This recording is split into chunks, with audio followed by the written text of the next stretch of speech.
महाकाय सूर्यकोटि समप्रभ निर्विघ्नं कुरु मे देव सर्वकार्येषु सर्वदा।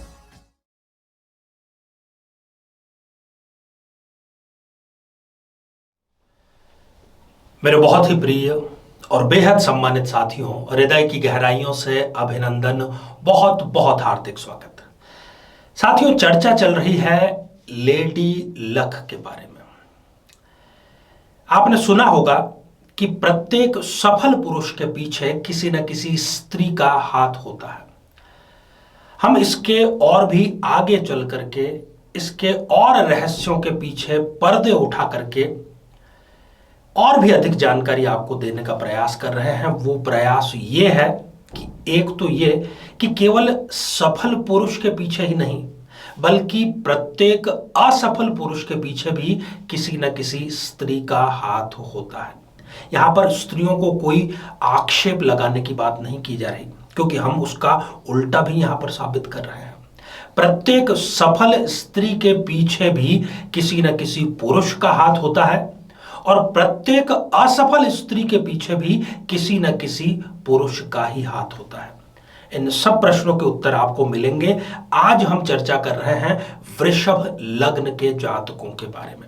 यदि आपका भी वृषभ लग्न है तो आप अपनी जन्म पत्रिका अपने हाथ में लीजिए और इंतजार कीजिए ये जानने का कि कौन है आपके लिए सर्वाधिक भाग्यशाली। साथियों, इस पर हम चर्चा करें इससे पहले एक बेहद जरूरी सूचना कि हम हमारे प्रत्येक एपिसोड के अंत में किसी न किसी जातक के प्रश्न का उत्तर देते हैं और ये प्रश्न हमें प्राप्त होते हैं आप लोगों के ही द्वारा YouTube कमेंट के माध्यम से। जब भी आप अपना कमेंट लिखें उससे ठीक पहले #आचार्य चंद्रकांत इस शब्द का प्रयोग जरूर करें और साथ ही बेहद आसान सा प्रश्न जो इसी एपिसोड से संबंधित होगा, इसी एपिसोड के अंत में आपसे पूछा जाएगा, आपके ज्योतिष के ज्ञान को बढ़ाने वाला होगा। उसका सही उत्तर साथ में लिख करके आप जरूर हमें भेजें। अब हम यदि ये जान लें कि हमारे लिए सबसे ज्यादा भाग्यशाली कौन है या अभाग्यशाली कौन है, तो अब करना क्या रहा? करना ये रहा कि जो आपके लिए सबसे ज्यादा भाग्यशाली है, ये जब आपको पता लग जाता है तो कम से कम पता लगने के बाद अब आप उनका आदर, सम्मान, केयर ज्यादा करें और जो आपके लिए अभाग्यशाली है हो सके तो उनसे दूर रहने का प्रयास करें। आइए साथियों, बिना किसी देरी किए आज वृषभ लग्न और इनके लिए भाग्यशाली स्त्री पुरुषों के बारे में जानने का प्रयास करें। साथियों, ये आप स्क्रीन पर एक जन्म पत्रिका देख पा रहे हैं। 2 नंबर से ये जन्म पत्रिका प्रारंभ हो रही है और इसीलिए हमने इसको नाम दिया है वृषभ लग्न की जन्म पत्रिका। सबसे पहली सबसे महत्वपूर्ण बात मां के बारे में, क्योंकि मां के अतिरिक्त तो इस सृष्टि में ऐसा कोई आपके लिए नहीं है जो उनसे ज्यादा भाग्यशाली हो सकता है। ये बात सर्व सिद्ध है और ज्योतिष के माध्यम से भी हम इसको जानने का प्रयास करते हैं।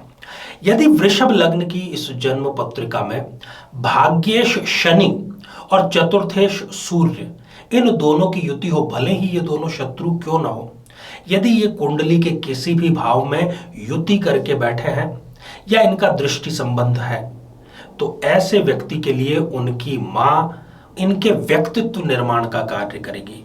इनका जो व्यक्तित्व है उसके निर्माण में सबसे बड़ा योगदान इनकी माताजी का होगा और वो सकारात्मक रूप से होगा और जीवन भर वो इनको पे करता रहेगा। इसके अलावा भी समय समय पर इनकी माता इनको हर प्रकार से सहयोग करती रहेंगी। साथियों, ये जो युति है ये 6ठे, 8वें या 12वें भाव में नहीं होनी चाहिए। यदि इन भावों में हो तो इसका उल्टा प्रयास भी किया जा सकता है, इसका उल्टा असर भी हो सकता है कि मां की तरफ से कोई ऐसा व्यवधान आ जाए कि आपके करियर में वो बाधा का कार्य करे, हालांकि ऐसा कम ही होता है। साथियों, दूसरी स्थिति है जीवन साथी की। यदि आप पुरुष हैं तो मैं पत्नी की बात कर रहा हूं, यदि आप महिला हैं तो मैं आपके पति की बात कर रहा हूं। क्या वो आपके लिए भाग्यशाली हैं? जानिए। यदि इस जन्म पत्रिका में भाग्येश शनि और सप्तमेश मंगल, इन दोनों की युति किसी भी स्थान पर हो तो आपका जीवन साथी, आपका पति, आपकी पत्नी आपके लिए भाग्यशाली साबित होंगी, इसमें कोई दो राय नहीं है। शादी के बाद ही ऐसा परिवर्तन आपके अंदर होगा कि न केवल आप बल्कि आसपास के लोग भी परिवर्तन को सराहेंगे कि वाह, शादी से तो तेरे भाग्य खुल गए। परंतु यही युति यदि छठे, आठवें या 12वें भाव में हो तो विवाह आपके लिए त्रासदी साबित हो सकता है अगर आपने कुंडली मिलान करके विवाह नहीं किया है तो। साथियों, तीसरी हम बात कर लेते हैं प्रेमी की या प्रेमिका की। इस वृषभ लग्न की जन्म पत्रिका में यदि भाग्येश शनि और पंचमेश बुध, चूंकि पंचमेश जो है वो प्रेम का कारक है, शनि और बुध की यदि युति कुंडली में कहीं पर भी हो तो इनके लिए प्रेमी या प्रेमिका भाग्योदय कारक होती है। प्रेमी या प्रेमिका जब इनकी जीवन में आता है या आती है, वो इनको एहसास दिलाती है इनकी सुषुप्त योग्यता का, इनकी सोई हुई योग्यता का, और फिर इनको अपनी योग्यता में आगे बढ़ने का प्रयास ये करते हैं। परंतु यही युति छठे, आठवें यदि 12वें भाव में हो तो फिर प्रेम, प्रेमी, प्रेमिका, ये तीनों ही इनकी बर्बादी का कारण भी बन जाते हैं। साथियों, चौथी बात करें हम बहन या भाई के बारे में। यदि वृषभ लग्न की जन्म पत्रिका में भाग्येश शनि और पराक्रमेश चंद्रमा, इन दोनों की युति जन्म पत्रिका में कहीं पर भी हो तो इनके संपत्ति निर्माण में, इनके प्रोफेशनल सक्सेस में भाई या बहन की बहुत बड़ी भूमिका, बहुत बड़ा सकारात्मक योगदान होता है। परंतु यही युति यदि छठे, आठवें या 12वें भाव में हो जाए तो ऐसा व्यक्ति, उसको दुश्मन की जरूरत नहीं। अगर उसके भाई और बहन हैं तो उसको दुनिया में दुश्मन की आवश्यकता नहीं है। बाकी आप खुद समझदार हैं। साथियों, इन सब युतियों से, इन योगों से आपने ये तो जान लिया। कई बार ऐसी भी शिकायतें आती हैं कि हमारे तो ये योग हैं परंतु फिर भी हमें इसका लाभ नहीं मिल रहा है। तो इसके लिए मैं यहाँ पर आपको कुछ बहुत ही आसान उपाय बतलाने जा रहा हूँ।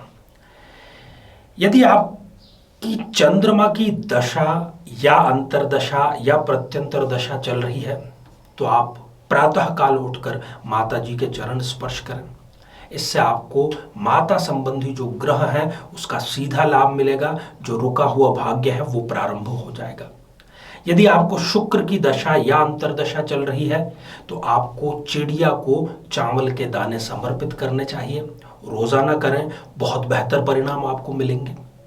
और यदि आपको बुध की दशा या अंतर्दशा चल रही है और भाई बहनों से आप लाभ प्राप्त करना चाहते हैं, उनका सहयोग प्राप्त करना चाहते हैं, उनसे आप संबंध सही करना चाहते हैं, तो हरा चारा आपको गाय को नियमित रूप से समर्पित करना चाहिए। तो साथियों, अब हम बढ़ते हैं आज के हमारे कमेंट के चरण की ओर। आज हमने कमेंट शामिल किया है मोना यादव जी का, जो कि उन्होंने लिखा है सहरसा बिहार से। मोना जी, आपने प्रश्न किया है कि विवाह संपन्न कब होगा। आपको सप्तमेश सूर्य की ही दशा चल रही है और उसमें विवाह के कारक गुरु की दशा चल रही है। मैं तो ये समझता हूं कि इसी वर्ष अगस्त से पहले पहले आपका रिश्ता अवश्य पक्का हो जाएगा। ढेर सारी आपको शुभकामनाएं। तो साथियों, अब आज का बेहद ही आसान सा प्रश्न। आज हमने चर्चा की वृषभ लग्न की, चर्चा की भाग्य की। वृषभ लग्न में भाग्येश कौन से ग्रह होते हैं, यही आपका उत्तर है। साथियों, आप सभी स्वस्थ, समृद्ध और शांतिपूर्वक जीवन व्यतीत करें और इस श्रृंखला को आगे जरूर देखते रहें। नमस्कार। जीवन में किसी समस्या का सामना कर रहे हैं, जैसे कि शादी में देरी होना, पति पत्नी में मनमुटाव या तलाक तक की नौबत आ जाना, संतान का प्राप्त न हो पाना, नौकरी या धन प्राप्ति में बाधा आना, जीवन के प्रत्येक क्षेत्र में किसी न किसी प्रकार की बाधा आना, तो आज ही अपनी जन्म पत्रिका का संपूर्ण विश्लेषण करवाएं और पाएं समस्या से सदैव के लिए मुक्ति।